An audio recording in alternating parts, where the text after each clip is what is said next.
Green carpet, Horniaria glabra. This low-growing ground cover only reaches about 3 inches in height and forms a mat-forming green carpet for carpet bedding, a lawn alternative, low-growing container gardening, etc.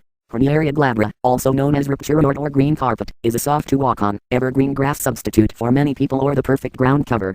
It can take quite a bit of foot traffic, as it is almost as wear-tolerant as grass.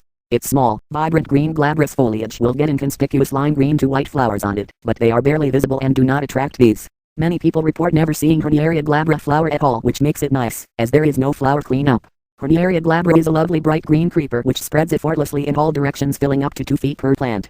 It is not fussy about soil and will happily grow in poor soil and gravel. This low-growing ground cover plant of about 3 inches has one long taproot, as opposed to many surface roots like a creeping thyme, which makes it extremely drought-tolerant. Green carpet Horniaria glabra can grow in full sun or shady locations. Known to be nearly indestructible, green carpet Horniaria is an excellent choice for growing between flagstones, growing as a lawn substitute, or a ground cover. The tiny leaves of Horniaria glabra create a dense evergreen carpet, becoming bronze or red colored in winter, adding even more interest. The nursery industry calls it green carpet, and well they should. This lovely bright green creeper spreads effortlessly in all directions, filling up to 2 feet per plant.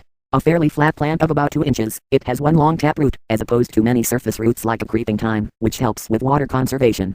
It likes full sun, but it can take partial shade. Related to carnations and dianthus, or pinks, the lowly green carpet must be the black sheep of the Coryphallaceae family, because I have never seen it flower, although I have read that it makes tiny flowers without petals. I figure, if I have to use a hand lens, then the flowers can't be much. However, the lack of flower in a ground cover can sometimes be a benefit. These can be a problem on flowering times that are in walkways. Plus, without flowers there is never the cleanup period that follows bloom time. The vibrant green of Horniaria perks up gray-leaved plants, like lavenders, and offsets darker green plants, like hyssop, myrtle and germander. It is soft to walk on and can take quite a bit of foot traffic, as long as it is not continual. Trailing down the side of a container, it adds interest and color to container plantings.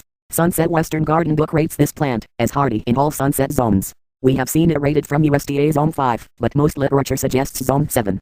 Horniaria, a native of Europe, was used in the past for, I know you guessed already, hernias. But not hernias like we think of them today, but rather hernias of the skin, like a cut. In this capacity, it was known as rupturelord.